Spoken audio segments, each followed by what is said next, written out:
پہلی آفت کیا ہے؟ شیطان کیفیات میں ڈال دیتا ہے. تمہاری تو کیفیات ہی نہیں بن رہی, تمہیں تو مزہ ہی نہیں آ رہا, تمہیں تو وہ خوشبو خضو رہا نہیں ہے. دوسرا کام شیطان کیا کرتا ہے؟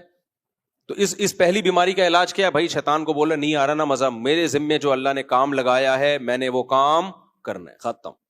دوسرا کام شیطان یہ کرتا ہے, دل میں ریاکاری کے دکھلاوے کے وسوسے ڈالتا ہے. آپ جب کوئی اچھا کام کرتے ہو لوگ اپریشیٹ کرتے ہیں, ویل ڈن یار, زبردست, تھینک یو, اچھا آپ نے غریب کو کھانا کھلایا, بہت اچھا یار. تو بھائی اس کو بند کر دیں, یہ ہمیشہ اسی ٹائم پہ یہ شروع ہو جاتا ہے. مجھے ویسے بھی یہ الارم میں اذانیں, مجھے شرعی لحاظ سے اس کے جواز پہ مجھے اطمینان نہیں ہے, کیونکہ اذان کو آپ ایک تنبیہ کے لیے استعمال کر رہے ہو, ایک الارم کے لیے استعمال کر رہے ہو. اللہ کے ذکر کو ذکر ہی رہنے دینا چاہیے. تنبیہ کے لیے کوئی بیل ہو, گھنٹی ہو, یہی میرے اپنی ذاتی رائے. یہ جو لوگ لگا رہے ہوتے ہیں نا صبح الارم میں اذان لگائی ہوئی ہوتی ہے, مجھے نہیں پسند. میں نے الارم میں ٹون لگائی ہوئی ہے, الارم میں ٹون لگائی ہوئی ہے, بیل بجے اٹھنے کے لیے, اذان نہ بجے. کیونکہ اذان میں یہ ہوتا ہے کہ آپ نے اذان کو ایک جگانے کے طور پہ آپ یوز کر رہے ہو, گھنٹی کے طور پہ, اور دوسرا پھر ہوتا کیا ہے, آپ کی آنکھ کھلتی ہے ٹک کر کے بند کر دیتے ہو. کبھی لفظ اللہ ادھورا ہے, کبھی اشہد اللہ ادھورا ہے, تو وہ اذان نہیں رہتی وہ. تو اس لیے میری اپنی رائے ہے, میرا اپنا ذوق ہے, میں کوئی فتویٰ نہیں دے رہا, مجھے یہ عمل اچھا نہیں لگتا. تو خیر اس کو بند کر دینا بعد میں, اس اذان کو. تو دوسرا کام شیطان کیا کرتا ہے؟ ریاکاری کے وسوسے ڈالتا ہے. لوگ تعریف بھی کرتے ہیں آپ کے کاموں کی, آپ کے دل میں آتا ہے میں تو دنیا کے لیے کر رہا ہوں, مجھے تو بھائی یہ تو تعریفیں بھی ہو رہی ہیں, اور میں اس دن بڑے خشوع و خضوع سے نماز پڑھ رہا تھا, لوگ مجھے اچھا سمجھنے لگے ہیں. لوگ کیا سمجھنے لگے ہیں؟ اچھا. حالانکہ میں تو اتنا اچھا ہوں نہیں, لوگ مجھے کیا سمجھ رہے ہیں؟ اچھا. تو اب میرے اندر خود پسندی آ رہی ہے, تکبر پیدا ہو رہا ہے. بھائی ایسی کی تیسی, جو بھی پیدا ہو رہا ہے ہونے دے. جو پیدا ہوتا ہے, اس پیدا ہونے والی چیزیں اسے کوئی روک سکتا ہے؟ ورنہ فیملی پلاننگ والے چاہتے تھے ہم لوگ پیدا ہو جائیں. فیملی پلاننگ والے کم از کم اگر ان کو میری پیدائش سے پہلے پتا چل جاتا نا ایک بچہ پیدا ہوگا جو بڑا ہو کر 4 شادیاں اور 20 بچوں کی ترغیبات دے گا, تو وہ کہتے کروڑوں روپے انویسٹ کرنے سے بہتر ہے ایک کو پیدا ہونے سے روک لو. کیا خیال ہے؟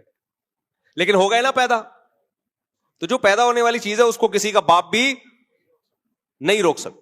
فیملی پلاننگ کے کروڑوں اربوں روپے کے منصوبے ایک طرف, اور ہمارا جو پیکج ہم نے قوم کے سامنے پیش کیا ہے, اور پریکٹیکلی صرف ہوائی فائرنگ نہیں ہے, وہ سارا پروجیکٹ ایک طرف. اب تو کینیڈا سے لوگوں کے فون آ رہے ہیں, مفتی صاحب ہم تو 2 بچوں کے قائل تھے, ہم 10 سال سے آپ کا بیان سن رہے ہیں, ہمارے ماشاءاللہ اتنے بچے, پڑھی لکھی فیملیاں, ایجوکیٹڈ فیملیاں.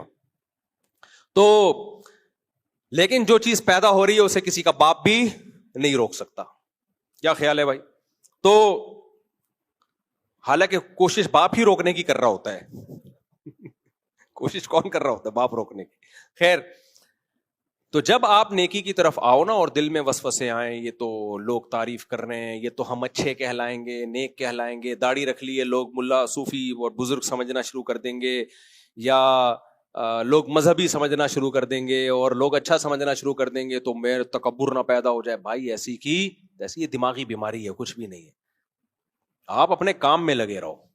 ریا ہو رہی ہے, ہونے دو. لفٹ کرانا, ریاکاری کو لفٹ کرانا چھوڑ دو. تھوڑے دنوں میں جب شیطان مایوس ہو جائے گا وہ خود ہی یہ وسوسے بند کر دے گا. اور ویسے بھی ایک بات یاد رکھو, لوگوں کے پاس بھی فالتو ٹائم نہیں ہے. بعض دفعہ لوگ تعریف کرتے ہیں ماشاءاللہ ماشاءاللہ, اس کے بعد لوگ کہتے ہیں, پھر لوگ تھوڑے دنوں میں کیڑے نکالنا شروع کرتے ہیں. ٹھیک ہے, لوگ بڑے نالائق ہوتے ہیں, حسد کرتے ہیں. تو جب وہ بیلنس برابر ہو جائے گا, جتنی تعریفیں ہیں نا وہ ساری کیا ہونے والی ہیں, وہ بیلنس خود بخود قدرت کی طرف سے ایک میکینزم ہے, جو بہت اوپر جاتا ہے اللہ خود ہی اس کو نیچے لے آتے ہیں. کہ بہت زیادہ تیری پروازیں اوپر جا رہی تھی, کوئی ایسی غلطی انسان سے ہو جاتی ہے, دوبارہ نیچے, پھر کبھی اوپر گیا کبھی نیچے, یہ دنیا میں چلتا رہتا ہے. تو ہم نے کام کو فوکس کرنا ہے بھائی. مسلمان قوم کے ساتھ یہ بڑے مسائل ہیں, کم بہت کوئی کام نہیں کرتے, جب کرتے ہیں تو اتنی رکاوٹیں شیطان کی طرف سے. گورے کی طرف کے پاس کوئی رکاوٹ نہیں ہے, وہ کام کو فوکس کر کے کرتا چلا جاتا ہے. وہ کہہ رہا ہے اگر ریاکاری آ رہی تو آن دے, وہ کہہ رہا ہے اچھا شو مارنے کے لیے کر رہا ہوں. کس کے لیے کر رہا ہوں؟ میں شو مارنے کے لیے کر رہا ہوں. وہ اپنے فیوچر کو سامنے رکھ کے پلان بناتا ہے. وہ کہتا ہے بھائی یہ کام کروں گا, یہ بزنس کروں گا تو پیسہ آئے گا, یہ کروں گا تو یہ آئے گا, یہ کروں گا تو یہ آئے گا. وہ کہہ رہے ہیں ایسی کی تیسی. ہمارا مسئلہ سارا یہ ہے, ہم اگر دنیا کمانا شروع کر دیں تو کسی اسکالر کا بیان سن لیتے ہیں، قارون کے پاس بھی بہت سارے خزانے تھے، قارون جیسا خزانہ، تو ایسا صوفی